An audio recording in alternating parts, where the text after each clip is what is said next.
Here is some bad money advice often given by parents that I often hear. And I also asked my Instagram community to share some bad money advice that they have also received from their parents. Now, this is just bad money advice. I know that there are plenty of parents who have probably given great money advice, and maybe that's a great idea for another video. And maybe our parents had the best of intentions, but there is a huge possibility that maybe this financial advice could be a little bit outdated. In a study by Fidelity, it was found that when asked who millennials trust most for information on money matters, 33% said their parents, while 59% considered their parents to be a good financial role model. A fairly sizable number did not. 41% of the millennials disagreed with the statement, "My parents provided a good example of how to have a successful financial future." And of course, nothing in this video is advice. I'm not a financial advisor. You can read my full disclaimer in the description box below. Okay, bad money advice number 1. Some parents might have said to save as much money as you can. Unfortunately, the interest rate on cash isn't what it used to be in the past. And at the moment, most interest rates are not even keeping up with inflation. This means that each year the money is worth less, which means it has less purchasing power. CNBC has a great article that explains that there is such a thing as having too much money saved, and I will leave a link in the video description. So how much is too much? This article says that 3 to 6 months worth of expenses to cover unexpected emergencies. But that amount could fluctuate depending on a person's individual circumstances, such as stability of income. They explain that saving money in a savings account also makes sense if you do need it in the short term. Then it might make more sense to have your money working for you. Some more key points from that article were that when money is kept in a savings account with such low interest rates at the moment, over time the return may be better if the money was invested. And as I mentioned earlier, that high yield savings account are not keeping up with inflation or the cost of living, so in the long run your cash loses its value and purchasing power. Also, depending on where you live, if you have over a certain amount, in this case $250,000, you may also be missing out on the government guarantee on your balance in the event that something does happen to the bank. Many parents would have their children believe that investing is risky. There are risks involved in investing, but there are ways to minimize these risks, and this comes with understanding the stock market. A large percentage of parents are under the belief that it's like gambling and you will lose all of your money.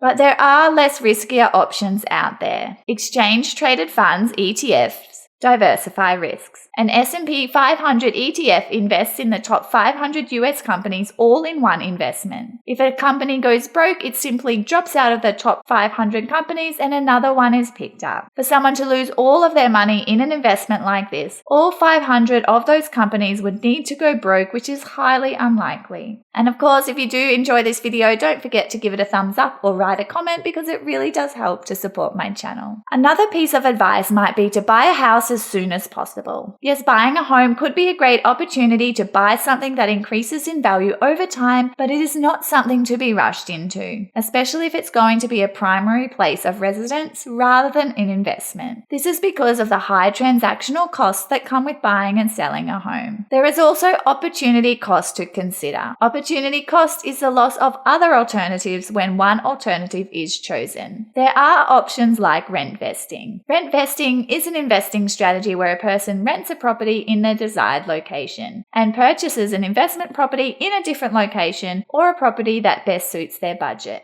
The same could be achieved through investing in the stock market. Another piece of possible bad advice once a home is purchased is to pay off the mortgage as soon as possible. Interest rates are possibly much lower than when your parents purchased their first home, and paying off the mortgage might not make as much sense as it did before. Although just comparing interest rates does not take into consideration that sleep well at night factor that does come with paying off a mortgage, or the benefits of paying down the mortgage to reduce the chance of mortgage stress. The advice to pay off the mortgage as soon as possible might be coming from a belief that debt is dangerous. Not all debt is dangerous, of course. There is bad debt, which is for consumables. It depreciates in value and comes with a much higher interest rate. Debt used wisely can be a very powerful wealth building tool. The key here is knowing the difference between good debt and bad debt. Good debt has the potential to increase your net worth or enhance your life in an important way, while bad debt involves borrowing money to purchase rapidly depreciating assets or only for the purpose of consumption. Here are 2 quotes I like about debt. Good debt debt is a powerful tool, but bad debt can kill you. And keep it simple. Spend less than you earn and borrow less than you can afford. Another piece of bad advice is that you must get a degree. Of course, education is very important, but these days a degree does not guarantee a job or a successful career with a high income. With the ever-increasing cost of education, this is something again not to be rushed into, just because it's the thing to do. This article from the Washington Post looks at some of the numbers of college degrees and will they actually pay off. Some key points from this article are that yes, there are other advantages to higher education than financial, but people should at least go into it with an understanding of how much they're paying for that credential and whether or not it's likely to pay off in the short term or even long term. Based on students' incomes and what they pay for college, it was found that while half recoup their costs within 5 years, nearly a quarter take 20 years or more. And of those, more than half will never make enough to cover what they spend. I'll leave a link to the article in the video description. Many parents often believe that high-paying job equals success. While people who earn a lot of money might seem successful on the outside, but underneath the covers, it might be a different story. Financial success has a lot more to do with what a person does with what they earn rather than how much they earn. Financial success is less about flashy cars and huge houses, but more about financial peace of mind. This might look like having a sizable emergency fund, debt under control, retirement savings in action, and surplus cash each month to contribute to financial goals. One of my favorite quotes are, "The amount of money you have has got nothing to do with what you earn. People earning $1 million a year can have no money, and people earning $35,000 a year can be quite well off. It's not what you earn, it's what you spend." Another piece of bad money advice might have been that you have to work hard for your money. This might be slugging it out at a 9-to-5 job. If you want to earn more money, you just have to work harder. This working hard could come through working extra hours or going above and beyond to get that pay rise and working your way up that company ladder. Although this is not the only option, there is something called passive income. Passive income is the opposite of working hard for your money. Sometimes it's referred to as making money while you sleep. Passive income is cash flow that requires little time and effort, and this can come from dividends from investments or rental incomes from an investment property. And the big one,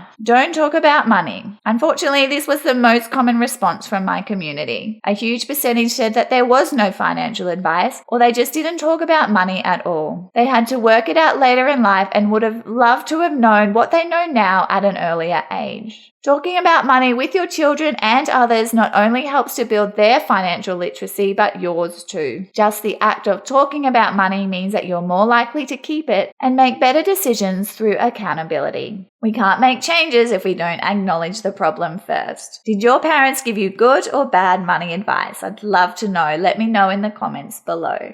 And thanks for listening. Don't forget to subscribe, and you can also find me on Instagram and Facebook.